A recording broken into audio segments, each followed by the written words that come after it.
رسول اللہ پر جس معاشرے میں یہ آیتیں نازل ہو رہی تھیں اس معاشرے کا حال یہ تھا کہ ہر لیول پہ کرپشن تھا، سوسائٹی میں انجسٹس تھا، سماج میں بھید بھاؤ تھا، ظلم تھا، ناانصافی تھی۔ اب ایسے معاشرے میں جو سب سے پہلے آیتیں نازل ہوئیں وہ تعلیم اور علم کے حوالے سے نازل ہوئیں۔ اب یہ سب سے پہلے آیتیں کیوں نازل ہوئیں؟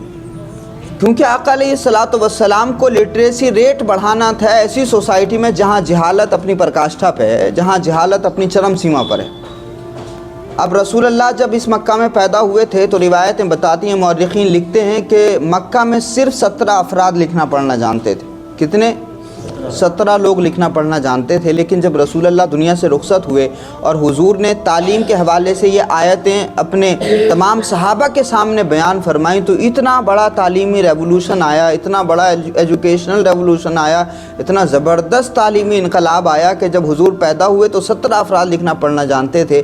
جب دنیا سے رخصت ہو گئے ہیں تو 1.25 لاکھ صحابہ کے ہاتھ میں کتاب اور قلم پکڑا گئے تھے۔ تو اس معاشرے میں ساری دنیا میں جو ایک کرانتی پیدا کی ہے، جو انقلاب لائے ہیں وہ تعلیم کے ذریعے انقلاب لائے ہیں۔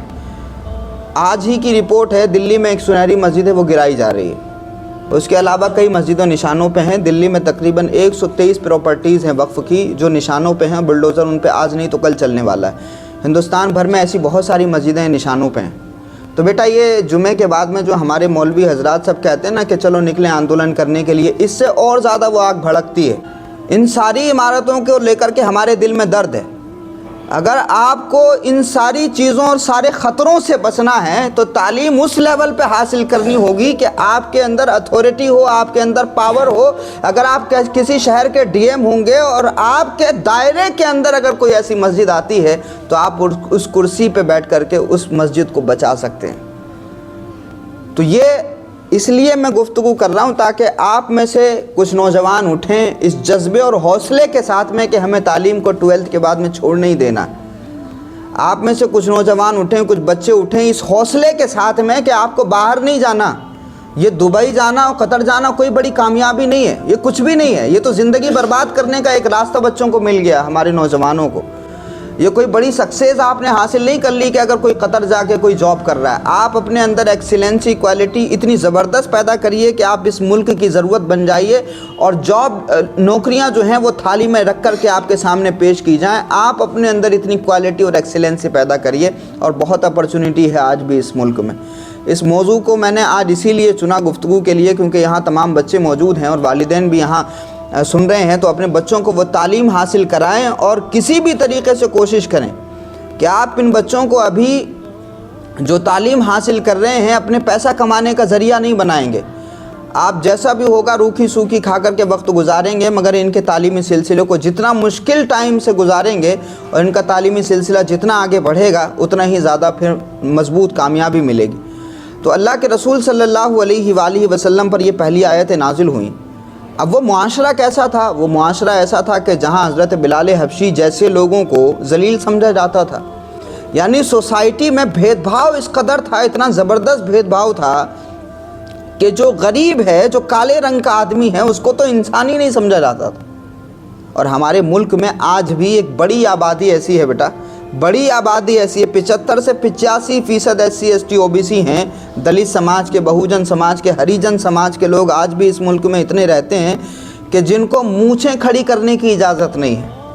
آج بھی جب وہ بڑی برادریوں کے گھروں کے سامنے سے گزرتے ہیں تو چپل پہن کے نہیں گزر سکتے ہیں۔ یہ اس ہندوستان کی ہم بات کر رہے ہیں جس ہندوستان میں ہمارا سمویدھان کہتا ہے کہ وی دا پیپل آف انڈیا، ہم سب بھارت کے لوگ ایک سمان ہیں اور بھارت کا سمویدھان سب کو ایک نظر سے دیکھتا ہے۔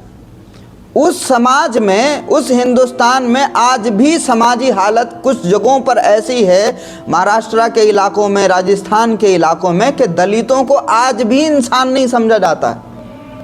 دلتوں کو آج بھی وہ سمان نہیں دیا جاتا جو ایک انسان کو ملنا چاہیے۔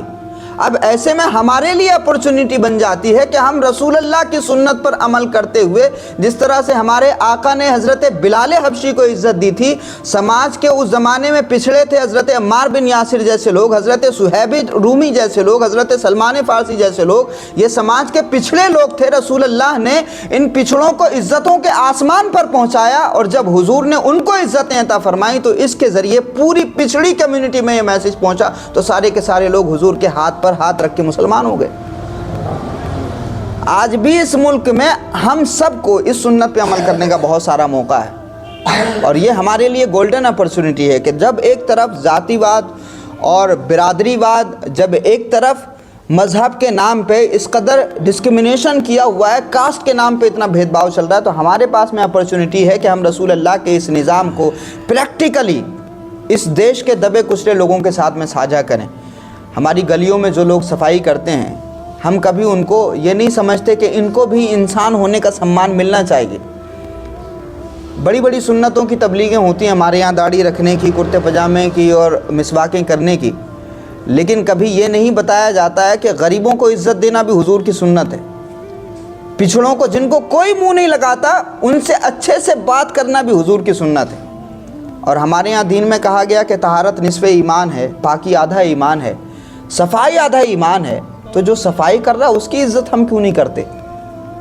اگر مسلمان اپنے گھر کے آگے جھاڑو لگانے والوں کو عزت دینا شروع کر دے، اپنے ساتھ چائے پہ ان کو بلانا شروع کر دے، یقین جانیے کہ آج بھی اس ملک میں بہت بڑا انقلاب آ سکتا ہے، ریولوشن آ سکتا ہے۔